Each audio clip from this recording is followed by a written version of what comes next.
اللہ تعالیٰ نے قرآن مجید میں نبی پاک علیہ السلام کے خاندان مقدس کے بارے میں یہ ارشاد فرمایا ہے، فرمایا قُل لَا أَسْأَلُكُمْ عَلَيْهِ أَجْرًا إِلَّا الْمَوَدَّةَ فِي الْقُرْبَى۔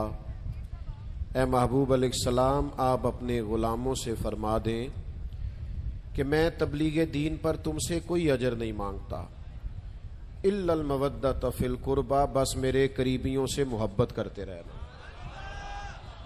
نبی کریم صلی اللہ تعالی علیہ وسلم نے بیان فرمایا، حضور فرمانے لگے کہ اللہ تعالیٰ سے محبت کرو، وہ تمہیں رزق عطا کرتا ہے، اور مجھ سے محبت کرو، میں اللہ کا رسول ہوں، اور میری اہل بیت سے پیار کرو کیونکہ میری اولاد ہے۔ تو نبی کریم صلی اللہ تعالی علیہ وسلم کے مقدس خاندان سے پیار کرنا یہ حضور سید عالم علیہ السلام کی نسبت کی برکت سے ضروری ہے۔ یاد رکھیے گا کہ دنیا میں سب سے زیادہ مضبوط وہ شخص ہوتا ہے جو اپنے گھر کے اندر مضبوط ہوتا ہے۔ جو لوگ گھر کے دکھوں میں، گھر کی آزمائشوں میں، گھر کے مسائل میں گھرے رہتے ہیں، وہ باہر بھی کوئی کارنامہ سر انجام نہیں دے پاتے۔ نبی کریم صلی اللہ تعالی علیہ وسلم نے ہمیں ایک گھر بنا کے دکھایا ہے۔ حضور نے ایک کاشانہ نور ہمیں بنا کے دکھایا کہ گھر اس طرح بنتا ہے، اور نبی پاک علیہ السلام نے فرمایا میں ظاہری طور پر جا رہا ہوں گویا، لیکن تمہیں دو چیزیں دے کے جا رہا ہوں، اگر تھام کے رکھو گے تو گمراہی کبھی تمہارے پاس نہیں آئے گی۔ یا رسول اللہ صلی اللہ علیہ وسلم، وہ دو چیزیں کون سی ہیں؟ تو فرمایا کہ اللہ کا قرآن دے کے جا رہا ہوں، دوسرا اپنا خاندان دے کے جا رہا ہوں۔ یہ تم تھام کے رکھو گے تو کبھی گمراہ نہیں ہوگے۔ حضور کا خاندان کیسا تھا، ان کا طرز حیات کیسا تھا، دو چار باتیں آپ کی خدمت میں عرض کرنی ہے۔ سب سے پہلی بات تو یہ ہے کہ نبی پاک علیہ السلام کے خاندان نے انتہائی سادہ زندگی گزاری ہے۔ یہ جو آج ہم بہت زیادہ خواہشات میں پڑ گئے ہیں اور لمبے چوڑے خرچے بنا لیے ہیں، اور ضروریات کی بجائے خواہشات کا سارا مسئلہ بن گیا ہے، مہنگے لباس، مہنگے گھر، مہنگی گاڑیاں۔ حضور علیہ الصلوۃ والسلام نے اپنی اولاد کے لیے دعا مانگی جو جامع ترمذی میں موجود ہے۔ کریم اللہ کی بارگاہ میں عرض کرنے لگے، اے اللہ، ایک وقت روٹی دینا اور ایک وقت فاقہ دینا۔ یہ دعا حضور نے مانگی ہے، اے اللہ ایک وقت روٹی دینا اور ایک وقت۔ آج کوئی یہ دعا مانگتا ہے؟ چلیں عام لوگوں کو تو چھوڑیں، مولوی پیر بھی مانگتے، حضور نے مانگی ہے، اے اللہ ایک وقت روٹی دینا اور ایک وقت فاقہ دینا۔ کہا اے اللہ جب تو مجھے رزق عطا کرے تو میں تیرا شکر ادا کروں، اور جب تو فاقہ دے تو پھر میں تیری بارگاہ میں التجا کروں۔ تو یہ سادہ طرز زندگی خود نبی کریم علیہ الصلوۃ والسلام نے اللہ سے مانگا ہے۔ حضرت عائشہ صدیقہ رضی اللہ تعالی عنہ فرماتی ہیں، کئی دن گزر جاتے تھے، گھر میں چولہا نہیں جلتا تھا، کھجور اور پانی پہ گزارا کر لیا کرتے تھے۔ یہی حضور نے طرز زندگی اپنی اولاد کو بھی سکھایا ہے۔ اللہ کے محبوب علیہ السلام سیدہ فاطمہ رضی اللہ تعالی عنہا کے کاشانہ نور میں تشریف لے گئے تو سیدہ پاک نے نئے پردے لگوائے تھے اور کچھ بازو پہ نئے کنگن پہنے تھے۔ حضور واپس تشریف لے آئے، سیدہ پاک نے مولا علی شیر خدا رضی اللہ تعالی عنہ کی خدمت میں عرض کیا، کریم آئے تھے، کوئی بات ہی نہیں کی، لوٹ گئے۔ مولا علی شیر خدا حضور کی عالی مرتبت بارگاہ میں حاضر ہوئے، یا رسول اللہ کیا ہوا؟ تو حضور فرمانے لگے، فاطمہ نے کنگن پہنے ہیں اور نئے پردے لگائے ہیں، میرا اور دنیا کا آپس میں کیا تعلق ہے؟ تو حضور سید عالم صلی اللہ تعالی علیہ وآلہ وسلم نے سادہ طرز زندگی اپنے گھر والوں کو سکھایا۔ تو میرے پیارے بھائیوں، بالخصوص نوجوانوں، اپنی زندگی میں سادگی لائیں، اس سے برکت ہوتی ہے، اور سادہ طرز زندگی پھر بھی آسان ہوتا ہے۔ دوسرا، نبی پاک علیہ السلام کے خاندان کا کمال دیکھیے،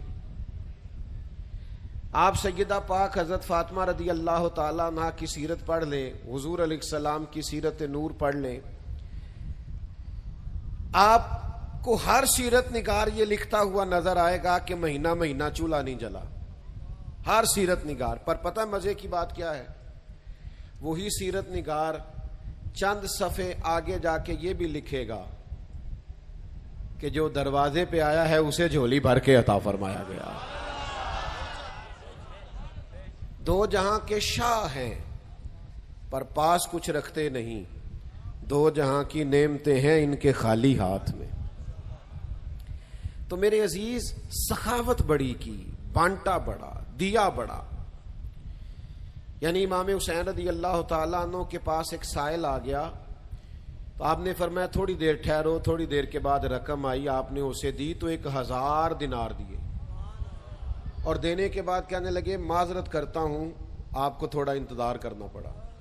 یعنی خود بھیک دیں خود ہی کہیں منگتے کا بھلا ہو۔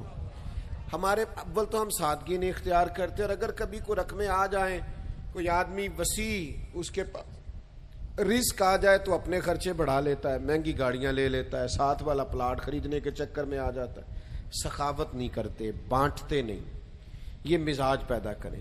تیسری بات آپ کو حضور کے اہل بیت نبوت میں یہ ملے گی کہ وہ کثرت سے سجدے کرنے والے لوگ تھے۔ آج ہماری محفلیں لمبی ہیں، نمازیں چھوٹی ہیں، صرف جلسے کرا کے لوگ عاشق رسول بننا چاہتے ہیں۔ محض جلسوں سے، محض نعروں سے عشق رسول ثابت نہیں ہوتا، آپ کو اس کے لیے عملی جد و جہد بھی کرنی ہے نا۔ نماز بھی تو حضور نے فرمایا نا میری آنکھوں کی ٹھنڈک ہے۔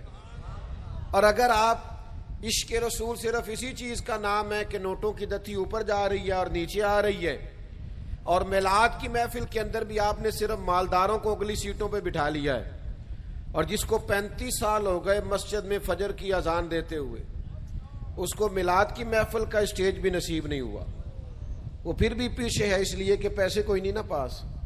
تو بھائی سجدوں کا پیار، عبادت۔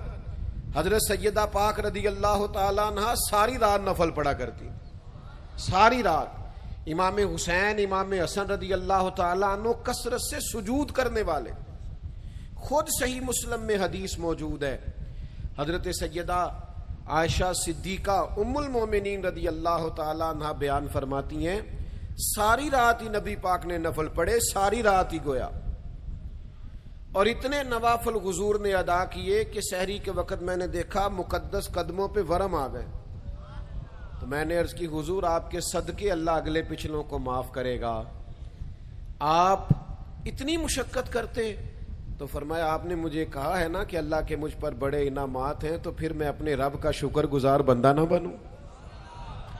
چوتھی بات میرے عزیز اہل بیت نبوت میں آپ کو ملے گی، وہ ہے صبر، جو ہم بالکل نہیں کرتے۔ صبر، قرآن مجید میں کم و بیش 100 مقام پہ صبر کا ذکر ہے، اور سنو نوجوانوں کیا عرض کر رہا ہوں، 100 مقام پہ قرآن مجید تو ایک دفعہ کسی بات کو کر دے تو بہت بڑی ہے، 100 مقام پہ ذکر ہے، اور کم و بیش 500 احادیث ہیں، احادیث و آثار و روایات جن میں نبی پاک نے اپنی امت کو صبر کی تلقین فرمائی۔ اور ان ساری باتوں کو جمع کرنے کے بعد مولا علی شیر خدا رضی اللہ تعالیٰ عنہ فرماتے جو انسانی جسم میں سر کا مقام ہے نا، وہی دین میں صبر کا مقام ہے۔ تو حوصلہ پیدا کریں۔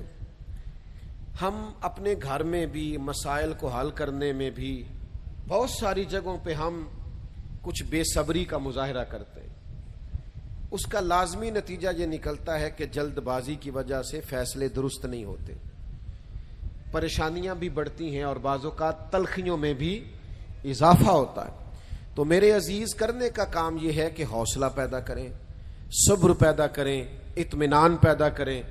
آپ کو نا حضور کی اولاد پاک میں استقامت بڑی ملے گی۔ ہم نا ایک کام کرتے ہیں اور پھر وہ شام سے پہلے بدل دیتے ہیں، ہمارا ارادہ صبح کچھ ہوتا ہے، دوپہر کچھ ہوتا ہے، شام کچھ ہوتا ہے۔ اصل استقامت ہے۔ اللہ کے حبیب علیہ السلام نے فرمایا وہ عمل اللہ کو زیادہ پسند ہے جو تھوڑا کیا جائے پر ہمیشہ کیا جائے۔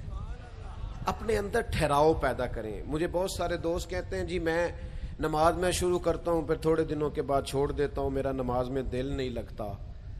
تو میں ان سے کہتا ہوں نماز تو اللہ کی عبادت ہے, دل نہ بھی لگے پھر بھی پڑھنی ہے.